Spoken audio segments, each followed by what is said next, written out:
no matter how hard you try to create perfect exclusions, the bigger your brand gets, the more customers that you have that are in the category of existing customers, the more of your ad dollars that will be spent onto existing customers versus new customers. This episode of the e-commerce playbook is brought to you by Omnisend, the top-rated email and SMS marketing platform for online merchants. Let's be real, email marketing isn't flashy, but that's what makes it great. Who needs chaos when you can have steady, reliable results? That's where Omnisend email and SMS comes in. Brands using it make $73 on average for every dollar spent. It's powerful yet intuitive and does the hard work while you kick back. Plus, their 24/7 support ensures no surprises. Check it out and use code CTC20 to get 20% off for your first month with Omnisend. Seriously, make boring work for you. Hey folks, welcome to another episode of the e-commerce playbook podcast. I'm your host, Richard Gaffin, Director of Digital Product Strategy here at Common Thread Collective. And I'm joined, as I always am, by our CEO here at CTC, Mr. Taylor Holiday. Taylor, what's going on, man? Nothing. I'm just standing at my desk and everything's about to fall off trying to figure out what's happening here. But what's up, man? How are you? I'm good. Doing fantastic, Taylor. Appreciate it. Clean shaven, fresh look, fresh week. Yeah, I got a lot of mockery for my beard containing too many gray and white hairs, so I had to get rid of it. It had to go. Oh, it looks distinguished, Taylor. But, you know. To be distinguished yet. I'm just not emotionally prepared for that as my I'm just reality. coming from a place of not being able to grow facial hair at all. So I'm jealous of everybody's, no matter what it looks like. Yeah, well, you're so youthful, Richard. It wouldn't suit you anyways. I appreciate that. All right. Well, so today we're talking about this week, rather. So at the end of this week on Friday, we're releasing the latest episode in our hit Sharpen Your Skills series on YouTube. This is season 2. I saw the headline of this episode as we were kind of rolling it out or preparing it to be rolled out. It's called Starving Giants. And the idea here is about this sort of phenomenon that happens to brands in the 50 to 150 million range. So 8 to 9 figures. And obviously Starving Giants is kind of a eye-catching headline, let's say. It sounds like there's sort of a real crisis situation going on. So we were hoping to, on this podcast, kind of break that down a little bit, give you a little bit of a preview of what this episode is going to contain, and give you kind of a sense of just the thought behind it. So Taylor, let's get into this. Starving Giants, who's starving and why? Yeah, this is good timing for a couple of reasons. One, like you said, we have the second episode of the season coming out, which if you haven't watched yet, go subscribe to our YouTube channel. Episode 1 is out about creative volume and the system that we have there.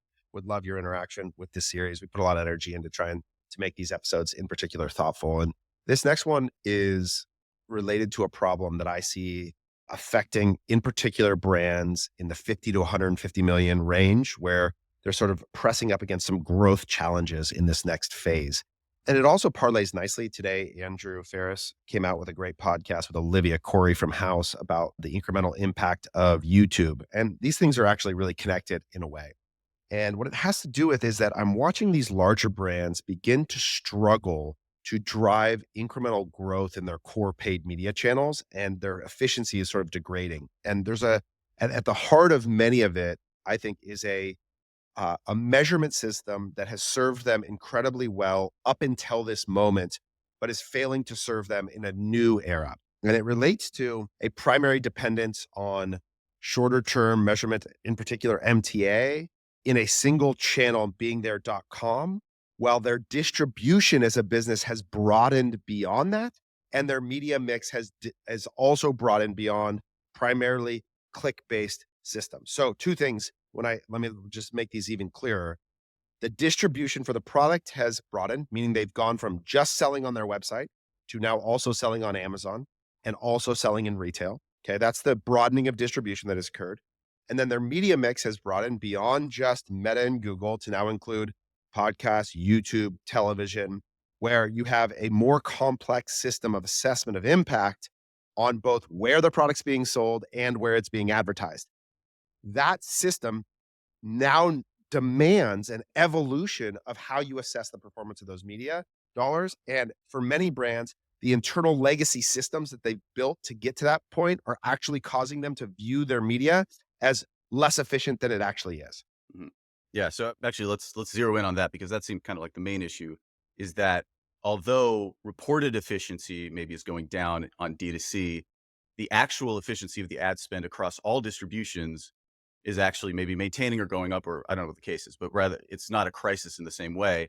The idea being that the impact of the paid media dollars or the paid media dollars impact all of those other distribution spaces. So let's talk a little bit about then why the current system isn't adequate for that. Yeah. So what happens is that and look, we are at the center of a lot of this initial system that was built, which is that brands would be measuring their media dollars in using either click-based attribution within platform. We were a big proponent of that, or MTA solutions. There's lots of them out there. I don't need to name any of them individually. And the primary sort of incremental or hierarchical measure above that was AMER, new customer acquisition efficiency. So you would take your new customer revenue on your website divided by your total ad spend equals the efficiency of your new customer acquisition. That system of measurement, something we have become a proponent of, was a highly effective system for measuring e-commerce growth in what I'll call phase one, which is all advertising exists to drive growth in your .com channel. Okay. That system of measurement supports that highly effective. And what happens is brands build infrastructure around that. So all their internal reporting, everything they look at is NC-ROAS or AMER every day. And so that's how they sort of begin to ingrain the idea of assessing the performance of their media dollars. But what happens is two things as you mature that all of a sudden render that system actually not just insufficient, but actually problematic in assessing your Mhm. dollars. Okay. So one is that as you broaden distribution, so let's say usually the first step of this is now you roll your product out on Amazon. And in many cases, the merchandise is actually duplicitous, meaning you're Mhm. selling the same things on Amazon that you are on .com. Okay. Well, the idea is that channel is supposed to be incremental revenue growth. And there's certainly incremental revenue growth that happens as you expand distribution on Amazon. But there's also demand capture that happens now on Amazon that would have happened on your website. In other words, when you provide the best shopping experience in the world to people where they can get same day fulfillment of a product that functionally offers them a cheaper way to buy it because they're probably Prime members. And so they can get free shipping on Amazon that they can't get on your website. And they can probably get it in 2 days that they can't get it on your website. The demand you create at the top of the funnel on your media dollars, wherever channel that is now going to be satiated in two different places. So if you don't begin to assess the measurement impact, or if you don't begin to measure the impact of demand in both places with the same ad dollar. So the same Facebook ad is now creating demand that's being realized in two places. Just that one alone, and this is the first part of the maturity problem, is that if you don't measure that, you will begin to see a degradation of your NC-ROAS or AMER on your website, even though what you're really doing is driving broader impact on Amazon. And what I see inside of organizations is generally these things are wildly split apart. They're Mhm. different P&Ls, different silos run by different people. And this one problem alone will kill you. It will kill you. You cannot take your product and make it available on an amazing place to purchase it that's going to compete directly with your website and then expect your ad dollars to be as efficient in your .com channel as they would be before that distribution change. So let's well, I did want to take a step back and previously you mentioned that this is a issue of this particular moment, right? Something that you're sort of seeing more and more. Is that a sort of a result of just certain D2C brands that we're familiar with growing into the 8, 9 figure range?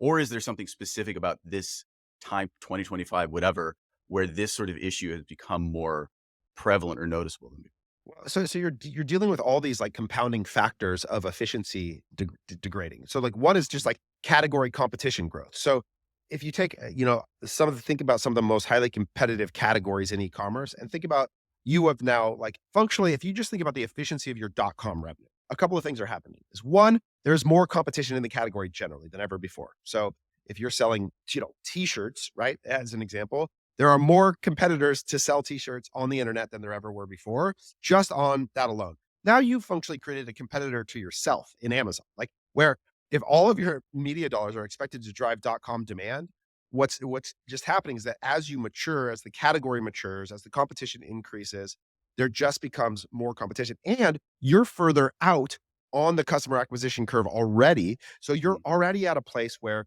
you're fighting for efficiency just based on the maturity of the customer curve, right? So you're further out on the customer curve, it becomes harder to acquire the next tranche of customers efficiently. So you're fighting your own marginal frontier. And then as you increase the competition from other places, so you get things like your categorical search degrading inefficiency and things like that. You get brand conquesting between competitors that drives the inefficiency there. Now you functionally create a competitor to yourself in that same channel. And so all of that contributes to a part of the competitive category maturity for e-commerce that leads to these things suddenly appearing as if these ad dollars are getting worse and worse and worse. And that this is where the danger is. You pull back because you're trying to get to the AMER efficiency on your website. And all of a sudden the whole thing begins to slow down. Do you sell stuff online? If you're listening to this podcast, the answer is probably yes. And if so, you need Omnisend. Yes, that Omnisend. The powerful yet refreshingly intuitive email and SMS tool that helps you make $73 for every dollar spent. The one that's so good, it's almost boring. Do you like watching steady lines go up and up and up? If so, just automate your email and SMS campaigns with Omnisend. Set it up once, then sit back and watch the sales roll in while you snooze. Oh, are you still awake? Then give Omnisend a try and start getting sales so steady they'll definitely put you to sleep. Just go to www.omnisend.com or click the first link in the show notes. Right. So I think that's a good point that you just made, that the ad dollars appear to be inefficient, which I think sort of then what we could say is that these starving giants, maybe the issue is fundamentally that they actually aren't starving, even though they feel that they are. That's right. And are pulling back, and then actually the issue is they're starving themselves when they That's weren't right. actually starving. Because their measurement system doesn't account for Amazon. Yeah. And like looking at NC ROAS or AMER, if for a brand like this, is just fundamentally the wrong measurement system. You will not appropriately assess the impact of your advertising if you do that. So that's like problem one. And then sort of problem two is like more generally, if you don't have, so the way to get to that answer, right, is to be able to do an incrementality study, a holdout on the impact of your advertising, whether that's Facebook, search, whether that's YouTube, TV, whatever the core dollars are. Ideally, you have to have this result for all of them, and you assess the impact in both places. So you can get to a view of the total impact of that ad dollar, right? Because it might be $1.20 on .com, and then it might be another 60 cents on Amazon. So it's $1.80, which is the difference between not profitable or profitable, right? It is the fundamental distinction between where you would scale or pull back. And that's what I'm seeing is that if you assess the measurement on .com only, the signal is this is not profitable, pull back. But if you include Amazon, the signal changes to this is positive, scale. And that single indicator alone will fundamentally alter gas brake dynamics in your growth. So as you expand in that channel, you have to expand the corresponding measurement system. Okay. Right. That's problem one. Well, so okay, actually, that's problem one. Let's go on to problem two, because I was going to say, like, is it as simple as just doing a holdout test and that sort of solves your problem, or how does it become more complex, I guess? So the other thing that happens is that no matter how hard you try to create perfect exclusions, the bigger your brand gets, the more customers that you have that are in the category of existing customers, the more of your ad dollars that will be spent onto existing customers versus new customers. So when you start to measure everything on NC ROAS and AMER, when a growing percentage of your money is being spent on driving demand from your existing customer base, you also develop an inappropriate system of measure because those ad dollars aren't even attempting to generate new customer acquisition efficiency. And so brands need to begin to have a point of view on the incremental impact of both new and returning customers and have an expectation of the efficiency by which they acquire existing customers. And so really what this is that I think in e-commerce, we have this really flawed idea of existing customers. And I've contributed to this, and I think this is an evolution and maturity of the business, which is to say that a lapsed customer, someone who hasn't bought from you in years, is not your customer. There's no indication and there's no data evidence that they are coming back on their own, and you have to advertise them. And so some of these brands that are in the $100, $150 million range, they have millions of customers, and they're literally hard excluding them from all of their ads. It's like, these people have not bought from you in years, and all of the data says that they are not coming back. And yet you are excluding them from all of your advertising. And so there begins to need to be this balance between also the way in which the dollars are allocated. And so that we need to actually begin to siphon the measurement system to say, okay, these dollars actually went to new customer acquisition. And so we have to get a view of the new customer acquisition efficiency between my .com and Amazon with the ad dollars that are spent on that purpose. Then we have to have a separate view of the dollars that are spent on driving, we would call them like reactivation of lapsed customers. Now, again, I think we should be precious about holding out the active customer state. So customers that are likely to purchase, but in reality, this is probably like a 6 to 8 month cohort for most brands, where that's as tight as the exclusionary windows really should be, because after that, all the data would say that those people are not coming back. You cannot advertise to them as if they're going to come back. Now, that exact window is different for every brand and should be looked at individually. But the point is just that this idea that a customer is yours forever, when you're in year 10 of a brand and somebody hasn't bought in 9 years, stop holding them out, bring them back into the funnel. Gotcha. So it's less an issue of that bringing returning customers back into the fold is an issue as much as it is redefining what a returning customer is and treating that as essentially acquisition of something, I suppose. That's right. And so especially as you get to, and the reason I say that this problem becomes more pervasive as you get to television and app loving and YouTube is because identity resolution between both channels becomes harder, right? So if you think about this idea that like one, app loving as an example has no identity resolution. So you actually have no ability to control the allocation of your dollars versus newer returning customers. So that's like a unique challenge. Then you think about something like trying to create a customer identity resolution between Amazon and .com, almost impossible to do, right? Real quick, define identity resolution. So the ability to determine if this customer has purchased from you before. So if you think about, you have a customer ID in your CDP or your database, and you're looking for identifying attributes that would tell you, oh, this person is that previous user, that they are a newer existing customer, and I can confidently resolve that this purchase is attributed to this previous customer, and I can map their history together, right? There's all sorts of challenges between doing that on Amazon and .com. Then you layer in retail, and it becomes very difficult to actually create clear identity resolution between new and returning customers. So that's where what you're really looking for at a certain point is incremental dollars from any customer type. I think that there's a lot of brands that have grown up on this new customer acquisition engine in .com only, that are still so committed to this ideal that until they expand beyond that, they're just going to continue to suffocate their own growth. And so, and then like the measurement even just becomes disingenuous, where you'll just take like a channel like AppLovin or all of your meta dollars, and you'll just pile them all into the NC ROAS or AMER calculation. And it's just like, well, those dollars are not actually all going to new customer acquisition. And if you were to isolate it out, it would actually be much more efficient. And so I think that's where you've got to think about what is the actual goal of both, and how do we make sure that we're actually appropriately considering how efficiently we're acquiring customers or not. Yeah.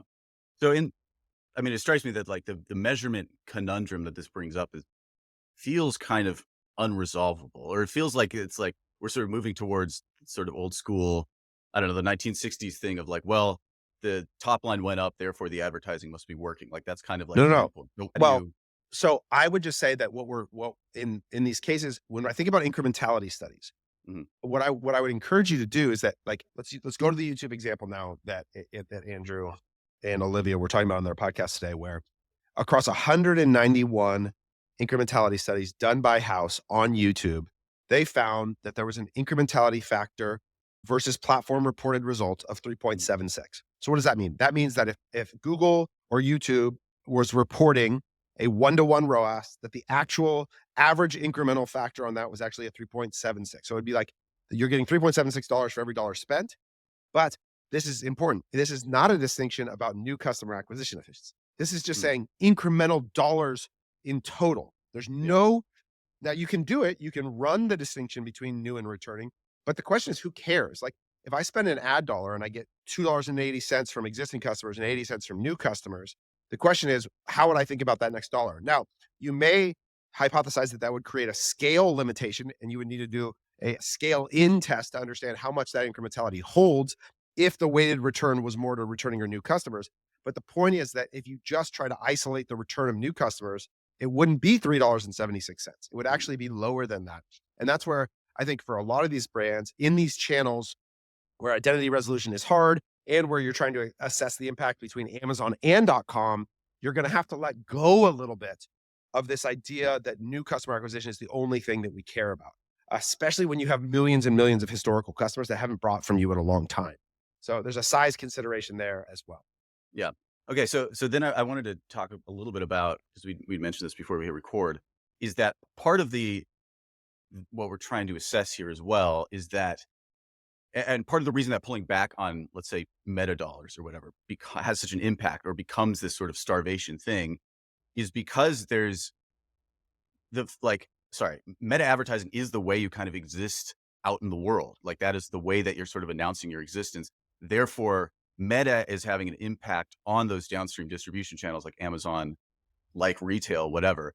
And so there is some connection there as well. Like how do you consider that in terms of measurement and efficiency? Yeah, it just becomes another place where this problem compounds, right? Is that Mm, even if there's an incremental, fractional, tiny value in your retail landscape, it's just unaccounted for right now. mhm, And what's happening is a lot of times all the ad dollars are showing up on the P&L of a single channel, but they're driving impact everywhere. And if you don't get visibility into that impact, you are going to reduce how much you would invest in advertising. And this is just what I see is that I see brands that they're just spending less than they should and their growth is plateauing because they just don't have a way to account for its impact. mm, Now, again, I'm not just saying that you should just the alternative here I've also seen go bad is what you just assume impact. You just say, well, there's 40 cents of impact here and another 20 cents there. And you just go, it's even better than we think. We should keep going. No, no, no. You should obligate yourself to getting evidence of impact. And that's what good holdout studies do. But you cannot broaden your sales distribution and not come up with some understanding that an ad on YouTube, an ad on Meta, an ad on TV is going to drive demand in everywhere you sell the product. mm. Um, and and some of the data I've seen is that like the impact, especially for some of the more top of funnel view based platforms, television and YouTube, more of the demand can be captured in Amazon and retail than on .com because it's not a click base. It's not a clear linear path to purchase. So especially when you go there. So for brands that have broad distribution across retail and YouTube and Amazon and .com and are running television and YouTube, you absolutely have to account for this. Otherwise, you will be underrating the impact of the advertising that you're doing. Okay. So I'll ask a question I like to ask when we have these types of discussions, which is if you are in this situation, as many of our listeners probably are, what's the one thing that you can do right now to begin to mitigate this issue? So I would examine your internal reporting structure. Okay. So I like to say that your system is perfectly designed for the outcome that it's getting. Okay. And I would ask you every day when you look at the performance of your media dollars, what metrics do you look at? Okay.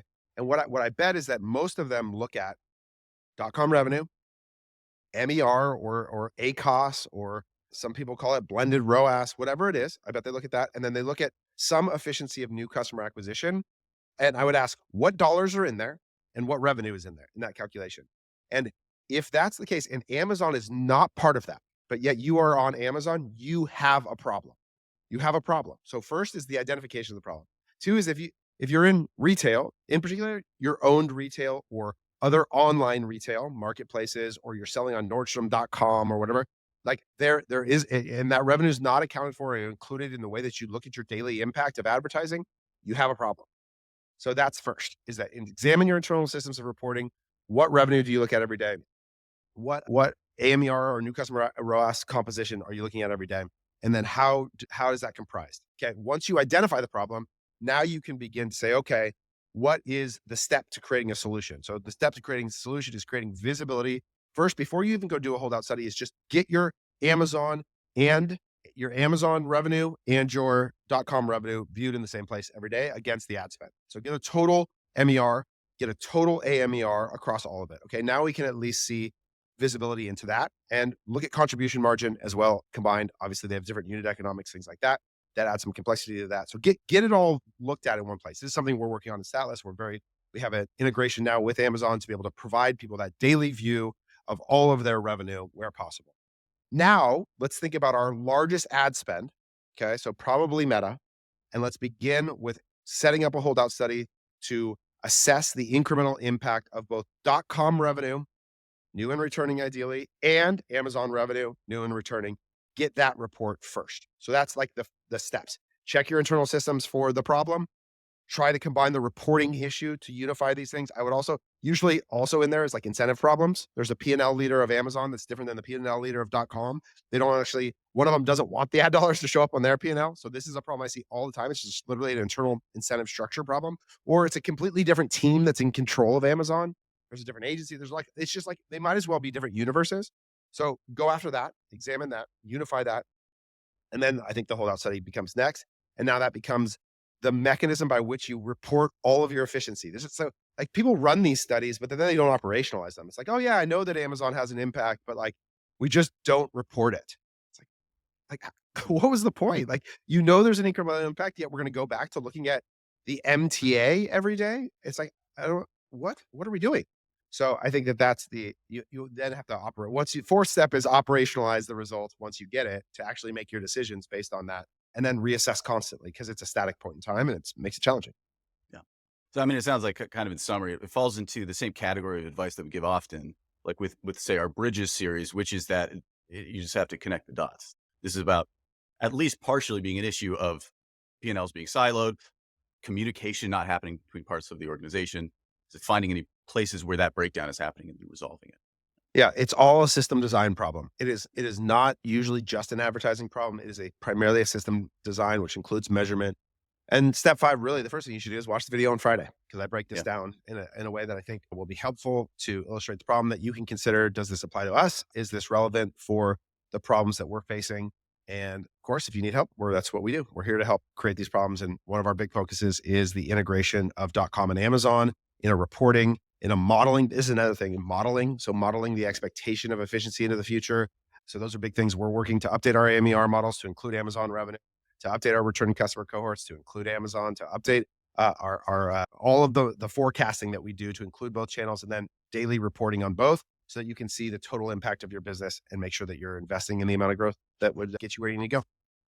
That's right, folks. All right. Yeah, as Taylor mentioned, that video is coming out on Friday the 7th here, so look out for that on our YouTube channel. And of course, again, as Taylor mentioned, if you want to chat more about how we can build these models for you and help kind of build these communication structures for your organization, check us out, commonthreadco.com. Hit that hire us button. We would love to chat. All right, folks. Thanks again for joining us, and we'll see you next week. Bye.